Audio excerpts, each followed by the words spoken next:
오늘 설교의 제목은 스데반이 깨졌습니다입니다. 사실 제가 원래 쓰고 싶은 설교 제목은 다른 게 있었습니다. 근데 주보에 진원이 너무 적어서 그것들을 다 쓸 수가 없어서 제목을 스데반이 깨졌습니다라고 썼습니다. 원래 제가 하고 싶었던 제목이 뭐냐면 스데반이 죽었습니다라고 쓰고 스데반이 깨졌습니다라고 읽는다입니다. 설교 제목 치고 너무 길죠? 죽었다라고 쓰고 깨졌다라고 읽는다. 이것은 참 독특한 표현입니다. 젊은 사람들이 많이 사용하는 표현이긴 하지만 일상적으로는 잘 쓰는 단어가 아니죠. 깨졌다라는 것은 물건이 파손되었을 때 사용하는 단어입니다. 스마트폰 액정이 깨졌다, 바위가 깨졌다, 그럴 때 표현을 하죠. 때로는 약속이 깨졌다라고 하기도 하고, 결혼하고 보니까 우리 남편에 대한 모습들이 완전히 다 깨어져서 나는 더 이상 이제 남자에 대한 환상이 다 깨졌다, 그런 표현들을 하기도 합니다. 무엇이 깨어졌다, 파손되었다라는 의미가 깨졌다라고 하는 의미입니다.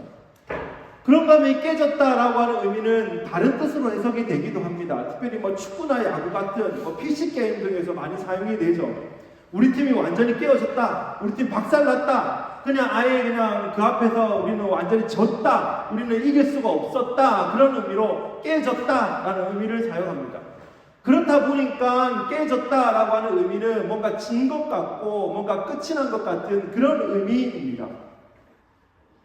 스데반이 죽었다라고 하는 그 오늘의 메시지.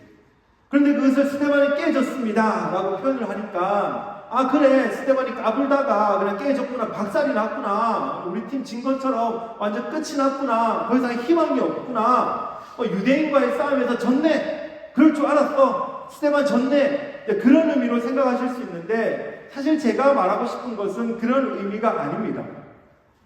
오늘 본문은 굉장히 간단합니다. 스데반이 설교를 했습니다. 그리고 유대인의 돌에 맞아 죽었습니다. 그것이 오늘 우리가 읽었던 본문의 말씀입니다. 공식적인 처형이라기보다는 화가 난 유대인들이 무자비하게 행동했던 결과 그걸로 인해서 스데반이 죽게 되었습니다.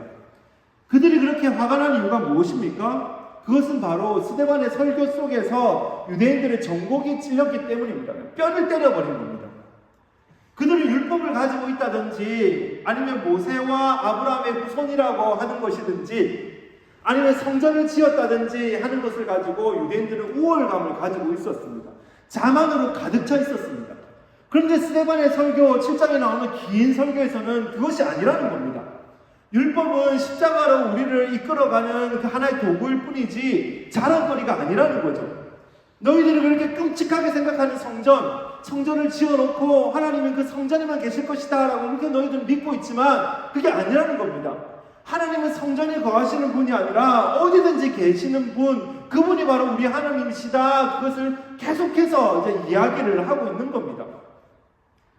사실 예수님을 믿고 이 신앙생활을 하고 있는 우리들에게 스데반의 설교는 우리에게는 아무런 문제나 꺼리낌이 되지 않습니다. 우리는 조상을 의존하지 않고 예수 그리스도를 믿고 예수 그리스도를 따르고 있습니다. 우리는 하나님이 이 성전에만 거하신다고 믿어서 이곳에다만 예배를 드려야 된다고 생각하는 사람은 아무도 없습니다. 어느 곳에나 주님은 계시고 내가 가는 그곳에 하나님이 나와 함께 계심을 우리는 믿으며 살아가고 있습니다.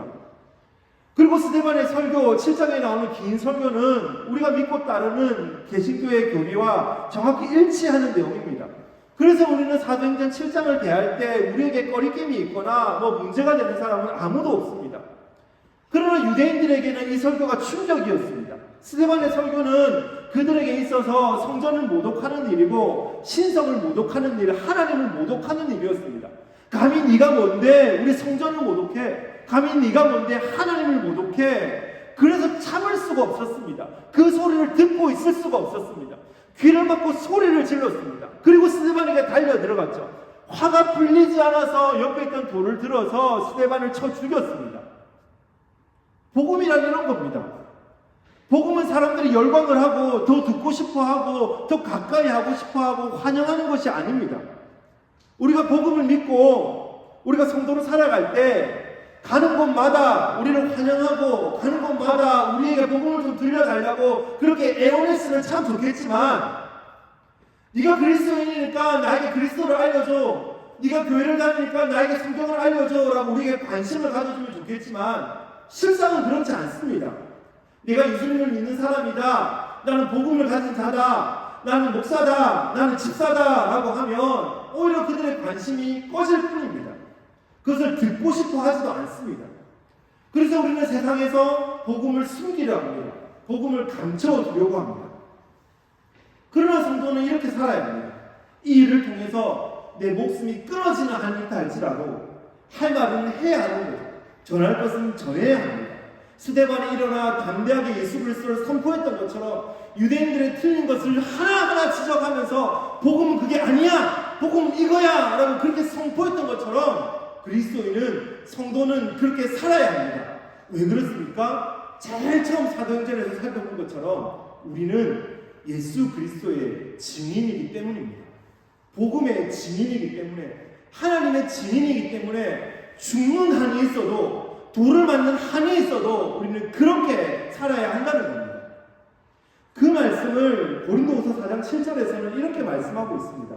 우리가 이 보배를 질그릇에 가졌으니 이는 심히 큰 능력은 하나님에 있고 우리에게 있지 아니함을 알게 하려 함이라.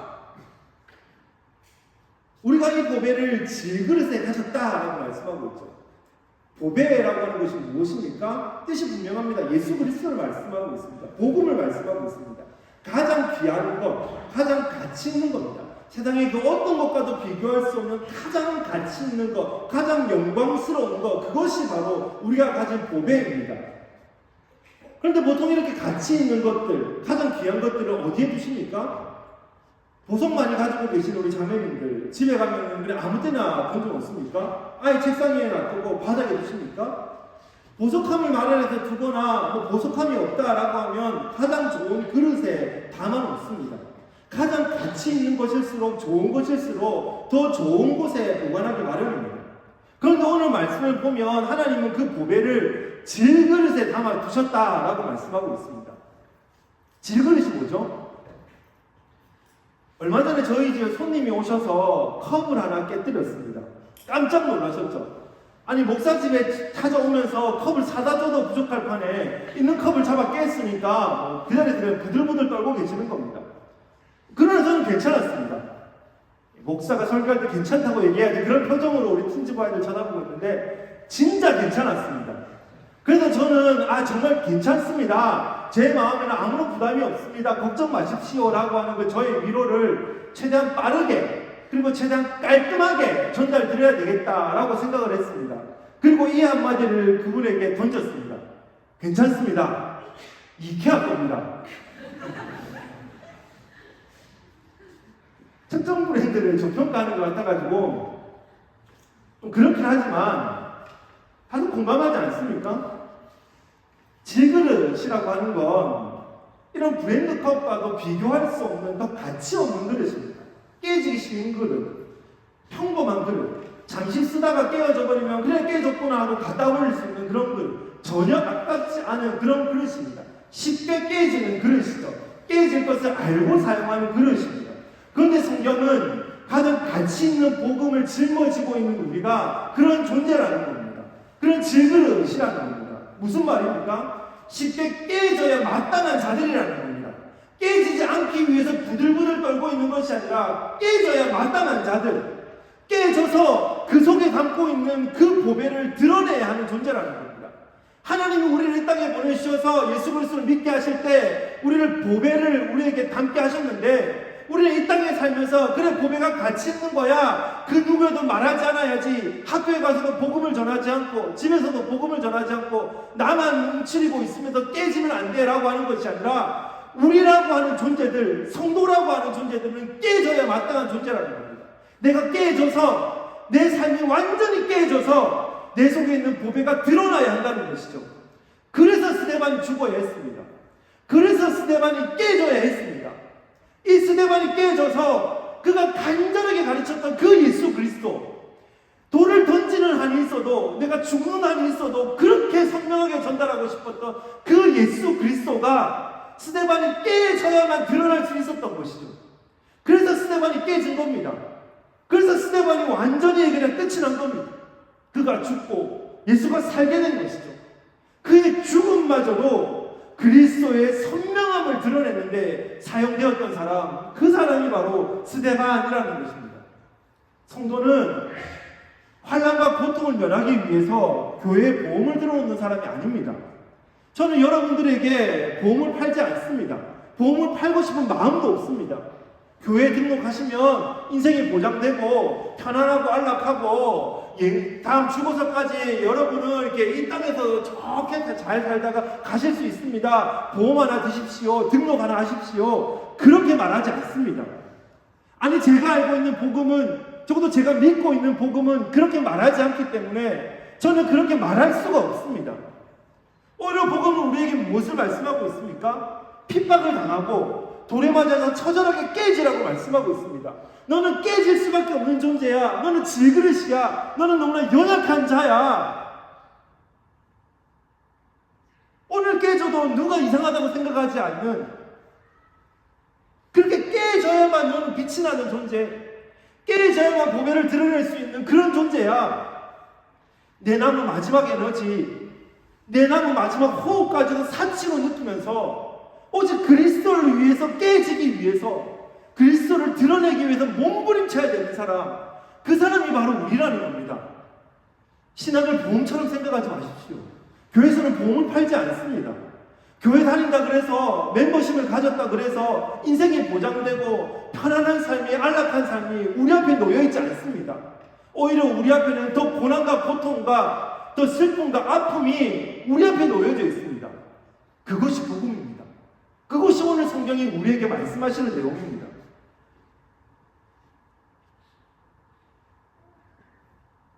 달걀 후라이가 좋냐, 달걀 스크램블이 좋냐 라고 하는 질문을 주일 아침이 되면 아이미가 저에게 물어봅니다. 엄마 아빠가 일어났는데 주일이라고 밥 안 챙겨주니까 자기가 서가지고, 그래 아빠 저렇게 예배 준비하겠다고 고생하고 있는데 달걀이나 하나 구워줘야 되겠다 그래가지고 아침마다 와서 후라이가 좋냐 스크램블이 좋냐 그렇게 물어봅니다. 그럼 저는 고민을 하지 않고는 달걀 후라이라고 대답을 합니다. 그게 더 쉽거나 아니면 스크램블이 싫어서 그런 게 아닙니다. 그냥 어렸을 때부터 그냥 달걀 후라이를 더 많이 먹었기 때문에 그냥 익숙해서 그렇습니다. 두 가지 다 좋아합니다. 무엇이 좋고 무엇이 나쁘고 무엇이 더 현명한 것이고 무엇이 잘못된 것은 아닙니다. 둘 다 좋습니다. 그러나 결혼 생활이라고 하는 것이 계란과 계란이 만나서 두 개의 계란 후라이가 사는 것은 아닙니다. 결혼 생활이라고 하는 건 스크럼블이 되어야 하는 것이죠. 결혼 생활에 대한 성경의 정의는 창세기 2장 24절에서 찾아볼 수 있습니다. 이러므로 남자가 부모를 떠나 그의 아내와 합하여 둘이 한 몸을 이룰지어다. 여기서 두 가지를 말씀하시죠. 첫 번째는 부모를 떠나라고 말씀하고 있습니다. 독립을 말하는 겁니다. 결혼 생활이라고 하는 것은 독립해야 되는 것, 정신적으로 경제적으로 독립해야 되는 것을 말씀하고 있습니다. 그리고 두 번째가 무엇입니까? 한 몸을 이루는 것입니다. 스크램블이 되는 것이죠. 둘이 한 몸을 이루기 위해서 결혼해 보신 분들 대답하지 않아도 잘 알고 있습니까? 잘 알고 있지 않으십니까? 무엇을 가장 먼저 해야 됩니까? 깨져야 합니다. 깨져야 합니다. 철저히 깨지고 철저히 휘저어져야 합니다. 그래야만 둘이 한 몸이 될 수 있습니다. 다른 사람 두 명이 만났는데, 다른 계론 두 개가 만났는데 왜 성격 차이가 없겠습니까? 저와 아내는 하나님을 정말 사랑해서 오직 하나님에 대해서만 배워야 되겠다라는 뜻을 갖고 그 하나님에 대해서만 가르치는 그 신학을 하다가 만났습니다. 그러면 좀 완벽한 사람들, 거룩한 사람들이 되어야 되지 않겠습니까? 그러나 우리에게도 성격 차이가 있습니다. 무엇보다 개그 코드가 전혀 맞지 않습니다. 부부는 깨지는 것입니다. 남자 여자가 깨지는 것입니다. 계란 후라이가 맞다 해서 네가 깨어질래 내가 깨어질래 그렇게 싸우는 것이 아니라 철저한 희생과 철저한 섬김과 철저한 주의 말씀에 대한 실천으로 하나가 되어져 가는 것입니다. 특별히 배우자분 중에 한 분이 신앙생활을 잘 하지 못하는 분, 때로는 우리 자녀가 더 신앙생활을 잘했으면 좋겠다, 예수 그리스도의 자녀로 세워졌으면 좋겠다라고 하는 그 간절한 소망이 있다면 더 깨어져야 합니다. 완전히 나를 갈아야 합니다. 아무도 나를 찾지 못하도록, 그 누구도 나를 알아보지 못하도록 철저히 깨지고 깨져야 합니다. 그래야만 비로소 가정이 복음화되는 겁니다. 그래야만 비로소 가정이 아름답고 평안하게 세워지는 것이죠. 교회도 마찬가지 아닙니까? 우리 교회는 뭐 90개의 달걀 프라이가 아닙니다. 달걀 후라이 하나하나가 모여가지고 오늘 예배를 드리고 있는 게 아니죠. 우리는 깨지고 깨진 사람들이 모여서 하나의 스크램블을 만든 사람들입니다. 단임 목사의 색이 너무 진하고 뭐 소수의 스타일에 따라서 교회가 움직여지는 것, 그것은 바람직하지 않습니다. 우리는 깨져야만 합니다. 한 명 한 명이 깨지고 휘저어져서 우리는 하나의 스크럼블이 되어야 합니다. 말로만 그리스도를 가리키는 것이 아니라 내 삶이 그리스도를 가리키는 그런 삶이 되어야 한다는 것이죠. 그러므로 우리는 교회에서든지 가정에서든지 사회에서든지 어디서든지 나는 죽고 그리스도가 드러나는 삶, 내가 깨짐으로 인해서 내 속에 있는 그 보배, 내가 죽음으로 인해서 내 속에 있는 그 보배가 드러나는 삶, 그런 삶을 살아야 한다는 것입니다. 깨지는 것을 두려워하지 마십시오. 깨지는 것을 주저하지 마십시오. 오늘 성경이 우리에게 말씀하시는 건 깨져야만 해요. 깨져야만 해요. 하나님 우리를 어디로 보내셨습니까? 깨지는 삶을 살아가는 복된 우리가 되시기를 간절히 바랍니다. 자, 그런데 중요한 건 오늘 성경은 스데반이 깨졌다라고 하는 것으로 끝나지 않습니다. 성경은 그 앞뒤가 계속해서 이어져 가고 있습니다. 사실 오늘 성경이 더 초점을 맞추고 싶은 건 스데반, 그리고 그 사람이 깨어졌다, 우리도 그 사람을 쫓아가자, 그것을 말씀하시는 것이 아니죠. 사도행전이 여러 명의 사람들을 영웅처럼 등장시키지만 사도행전이 말씀하고 싶은 것은 사람을 쫓아가자, 사람을 담자, 그것이 아닙니다. 우리는 그것을 통해서 하나님의 역사를 바라봐야 되는 겁니다. 그래서 사실은 더 초점을 맞춰야 되는 것은 이 스데반이 깨진 이 사건을 통해서 앞으로 어떤 일이 벌어졌는가, 거기에 우리는 더 초점이 맞춰져야 하는 것이죠. 특별히 오늘 본문은 스데반의 죽음을 잠이라고 표현을 합니다. 60절에 보면은 스데반이 이 말을 하고 자니라 라고 말씀하고 있죠. 이 표현에는 여러 가지 의미가 담겨 있습니다. 첫 번째 의미는 그리스도인의 죽음은 그냥 끝이 아니라 잠이라는 것이죠. 잠이 무엇입니까? 깨어나는 겁니다. 그리고 잠이라는 것은 쉼, 그리고 휴식입니다.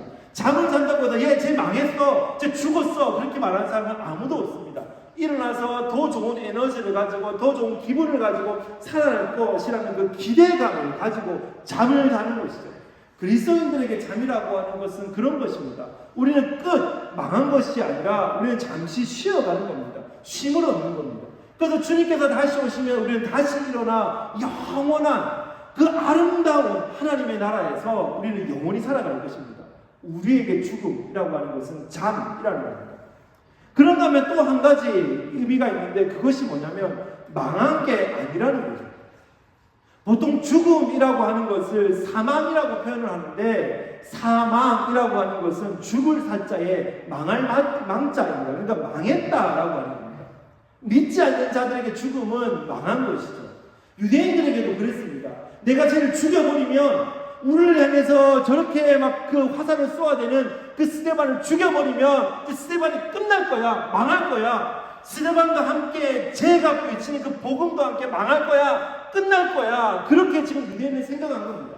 그래서 유대인은 스데반만 죽이면 끝난다, 스데반만 죽이면 기독교는 망한다, 그렇게 생각을 했습니다. 그러나 성경은 그것이 아니라고 말하고 있습니다. 성경은 스데반이 사망했다, 스데반이 망했다, 그렇게 말씀하고 있는 것이 아니라 성경은 스데반이 잠이 들었다라고 말하고 있습니다. 무엇을 의미하고 있습니까? 계속 이어져 나간다는 겁니다. 그가 외친 그 복음의 메아리, 그가 깨어지면서까지 가르쳤던 그 예수 그리스도의 복음은 망하지 않고 끝나지 않고 계속해서 이어져 가고 있다는 것입니다. 스데반은 끝이 난 것처럼 보이지만 끝이 아니라 쉬는 것, 스데반의 사명은 거기까지이기 때문에 이제부터 스데반은 휴식 시간에 들어갔고 스데반이 외쳤던 그 복음, 스데반이 가르쳤던 그 예수 그리스도의 선명한 복음은 계속해서 이어져 가고 있다, 계속해서 이어져 간다. 그것을 오늘 성경은 우리에게 말씀하고 있다는 거죠.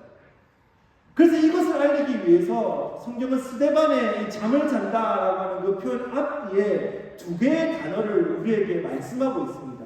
그 단어가 뭐냐면 첫 번째는 사울이라고 하는 단어이고 두 번째는 박해라고 하는 단어입니다. 스데반이 죽는 장면에 느닷없이 사울이라고 하는 이름이 등장을 합니다. 특별히 사람들이 옷을 벗어서 그의 발 앞에 두었다라고 합니다. 그가 우두머리라는 뜻입니다. 그리고 스데반이 죽는 것을 동의했다. 그리고 그도 이것은 마땅하다라고 생각했다라고 하는 의미입니다. 사울은 그런 사람이었습니다. 그렇게 악랄한 사람이었습니다. 그렇게 그리스도를 가리키는 손가락을 부러뜨리고 그의 생명까지 빼앗아간 사람, 그 사람이 바로 사울이죠. 그러나 머지않아 사울이 어떻게 됩니까? 채 한 장도 넘어가기 전에 9장에서 사울이 어떻게 되죠? 그리스도를 위해 목숨을 건 바울이 됩니다. 그리스도를 전 세계에 전파하는 데 가장 큰 역할을 했고 마지막 남은 그 호흡, 한 호흡까지도 그리스도를 위해 사용한 그 사람, 그 바울이 되었던 것입니다. 스데반의 깨어짐은 그냥 세상에 공허한 메아리로 끝난 것이 아니라 바울이라고 하는 그 복음을 위해서 가장 위대하게 사용되었던 그 사람을 탄생시키는 씨앗이 되었다는 겁니다. 박해도 마찬가지 아닙니까? 8장 1절에 보면 이렇게 말씀하고 있습니다. 그날에 예루살렘에 있는 교회에 큰 박해가 있어, 그날이라고 하면 이제 스데반이 죽었던 날이죠. 예루살렘에 있는 교회에 큰 박해가 있다고 합니다. 지난주까지 우리가 살펴봤던 말씀을 좀 더듬어 보면 그 교회 내에 몇 가지 문제가 있었습니다. 그런데 그 문제들이 내부적인 문제였기 때문에 해결을 할 수 있는 어려운 문제는 아니었죠. 그리고 또 밖에서부터 들어오는 문제는 뭐 보이진 않습니다. 그러니까 그 교회는 그냥 내부적으로만 자기들끼리 신앙생활 잘하면 크게 박해 안 당하고 어려움 안 당하고 살 수 있는 그런 구조였습니다. 그런데 스데반이 어떻게 합니까? 6장 8절 말씀입니다. 스데반이 민간의 행함이, 군대 다녀오신 분들 아시죠? 민간이라고 하면 군대 울타리 밖에 있는 사람들 아닙니까? 민간인, 사제음식 그렇게 표현을 하죠. 교회 안에서 그냥 그렇게 은혜 받았으면 그냥 벌떡 일어나가지고 간증하면 되지. 문 밖으로 차고 나가가지고 지금 유대인들이 쟤들 뭐 하나 들여다보고 있고 쟤들은 뭐 하나만 잡히라, 꼬투리만 잡히라 그러고 있는데 그 사람 코앞에 가가지고 야 너네들이 잘못했어. 너희들 죽어야 마땅해. 너희들 그래 살면 안 돼. 민간인들에게 가가지고 이게 총을 겨눴으니까 그 민간인 유대인들이 어떻게 했겠습니까? 죽이기에 마땅하지 않겠습니까? 그래서 이 일을 통해서 어떻게 했다고요? 그날에 예루살렘에 있는 교회에 큰 박해가 있어 이것 때문에 흩어졌습니다. 스데반이 나가서 설교하는 바람에 밖에 있던 적들이 교회 안으로 들어와서 모두를 죽이려고 하니까 이제 흩어지게 되었습니다. 그런데 이것은 하나님의 뜻이었습니다. 하나님의 섭리였습니다. 더 많은 소그룹교회, 더 넓은 소그룹교회가 탄생되게 되었죠. 흩어지게 되었습니다. 그냥 예루살렘에 모여있던 그 주변에만 있던 교회들이 전 세계로 흩어지면서 더 많은 소그룹교회들, 더 탄탄한 소그룹교회들이 전 세계로 세워지는 그런 역사가 나타났다는 겁니다. 스데반의 이 죽음, 스데반의 깨어짐을 통해서 바울이라고 하는 인물, 그리고 복음이 전 세계로 흩어지는 놀라운 역사가 나타났다는 겁니다. 내가 가정에서 깨어진다고 해서, 교회에서 깨어진다고 해서, 사회에서 깨어진다고 해서 내가 젊네, 나는 우전해. 아닙니다. 하나님의 역사는 나의 깨어짐을 통해서 계속해서 이어져 갑니다. 나는 죽는 것 같지만, 나는 이 땅에서 사라지는 것 같지만, 나는 지는 것 같지만 하나님의 역사는 그것이 아닙니다. 우리는 잠시 쉬지만 하나님의 역사는 계속해서 이어져 간다는 것입니다. 그런데 마지막으로 한 가지 살펴볼 것. 이 스데반의 깨짐으로 인해서 교회가 흩어졌는데 그 흩어진 사람들이 누구입니까? 1절 말씀입니다. 사도 외에는 다 유대와 사마리아 모든 땅으로 흩어집니다.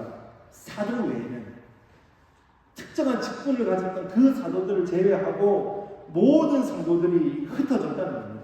그냥 성도입니다. 구별된 어떤 사람, 특정 직분을 가진 사람이 아닙니다. 선교사로 파송받은 사람, 목사 누구가 아니라 그냥 성도, 그냥 우리가 흩어졌다는 겁니다. 성도들이 파편처럼 흩어져서 주어진 상황과 환경 속에서 복음을 살아내고 깨지는 사건 하나하나를 통해서 복음이 더 멀리 퍼져나갔다는 겁니다.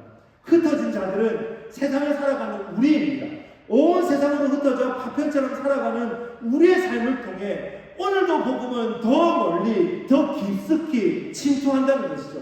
파편처럼 흩어진 곳에서 살아가는 그 하루하루의 삶, 그 삶을 깨어진, 시간이 그 깨어진 나를 통해서 복음은 오늘도 온 세상으로 흩어나갑니다. 하나님이 나를 어디로 보내시는지 간에 그곳이 나를 흩어놓으신 곳, 하나님께서 나를 파송하신 것이라고 믿고 그것에서 떼어지기를 다짐하며 살아가시는 우리가 되시기를 간절히 바랍니다. 그것에서 내가 살기 위해서 아둥바둥거리는 것이 아니라 내가 깨어지고 내가 죽어서 나를 통해서 복의 그 예수 그리스도의 이름이 더 선명하게 드러나서 그 복음이 더 멀리 더 깊숙이 내 삶을 통해 침투하는 그 은혜가 우리 삶 가운데 있기를 간절히 바랍니다. 스데반이 깨졌습니다. 이제는 내가 그리고 우리가 깨질 차례입니다. 우리 함께 찬양하면서 주님께 나가겠습니다.